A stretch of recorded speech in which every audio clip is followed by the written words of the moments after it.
Please, don't take it, the girl whispered, tears streaming down her face. But Mama Yaa stood over her, her hands glowing with a strange, golden light. Her once withered face now shimmered with unnatural beauty. You wouldn't understand, Mama Yaa said coldly. Beauty is survival. The room went silent as the girl's body slumped to the floor, her youthful glow fading into the air around Mama Yaa. In the heart of the bustling village of Kunoma, a small, colorful building sat quietly on the corner of a narrow street. Its walls were painted in bright patterns of red and gold, and above its wooden door, a sign read, Mama Yaa's Beauty Haven. Women came from all over to visit Mama Yaa, an old woman with a talent for making people beautiful.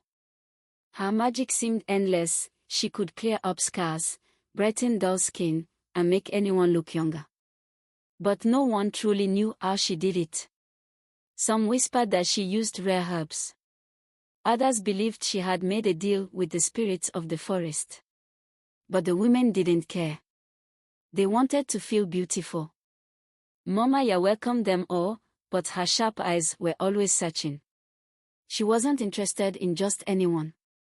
She wanted the young, the insecure, the ones who doubted their own beauty. These were the easiest to lure. Years ago, Mama Yaa was a young girl named Yaa.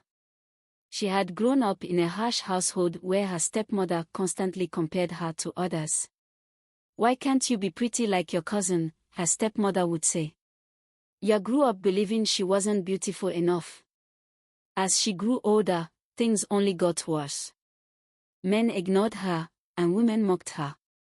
She tried everything to make herself look better, but nothing worked. Her heart ached with jealousy when she saw others praised for their beauty. One desperate night, she wandered into the dark forest, hoping to find something, anything, that could change her fate. Deep in the woods, she came across a mysterious hut where an ancient spirit lived. I can give you beauty, the spirit said. But you must feed it with the beauty of others. Yaa didn't hesitate. She took the deal, and the spirit taught her the dark art of stealing beauty. From that day, she became Mama Yaa, the village's most beautiful woman. But it came at a cost. Her soul darkened with every life she drained. One day, a young girl named Naya walked into the beauty parlor. Naya was a shy girl with a gentle smile, but she often compared herself to others. I'll never be as beautiful as them, she whispered to herself. Mama Yaa noticed her right away. Welcome, my dear, she said warmly. You've come to the right place. I'll make you shine like the stars. Naya's eyes lit up. You really think you can help me?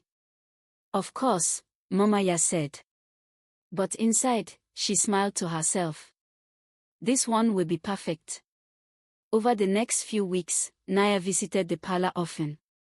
Mama Yaa treated her kindly, building her trust. She applied creams and powders, each laced with the magic that slowly drained Naya's youth and beauty. At first, Naya felt wonderful. Her skin glowed, and people began to notice her. But soon, she started feeling tired. Her glow faded, replaced by a pale, lifeless look. One evening, as Mama Yaa prepared for her final ritual to take the last of Naya's beauty, she hesitated. Mama Yaa sat alone in her parlor, staring into the mirror. Her reflection was radiant, her skin smooth and glowing. But deep in her eyes, she saw the broken girl she once was. She thought about Naya, lying in the back room, weak and unaware of what was happening to her. For a moment, guilt crept into Mama Yaa's heart.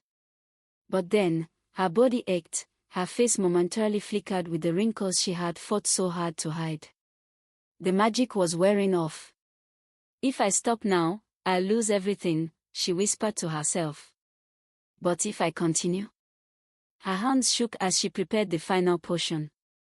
Unbeknownst to Mama Yaa, Naya's best friend, AFI, had grown suspicious. That night, AFI followed Naya to the parlor and watched through a crack in the window.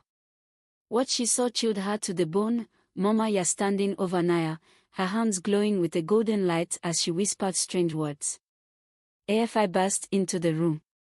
"Stop," she shouted. Mama Yaa turned, startled. Her concentration broke, and the magic faded. Naya stirred on the table, her strength slowly returning. The villagers, drawn by AFI's screams, gathered outside. They pushed their way into the parlor, gasping at what they saw. "She's been stealing from us," AFI cried. Mama Yaa's face twisted in anger and desperation. "You don't understand," she shouted. "Do you know what it's like to be invisible? To have nothing but your pain?" Her beauty began to fade as the villagers watched. Wrinkles deepened, her hair turned gray, and her skin sagged. The spell was breaking. The villagers backed away in fear and disgust. Realizing she had been exposed, Mama Yaa fell to her knees. "I only wanted to be seen," she whispered, tears streaming down her face. The spirit's voice echoed in her mind.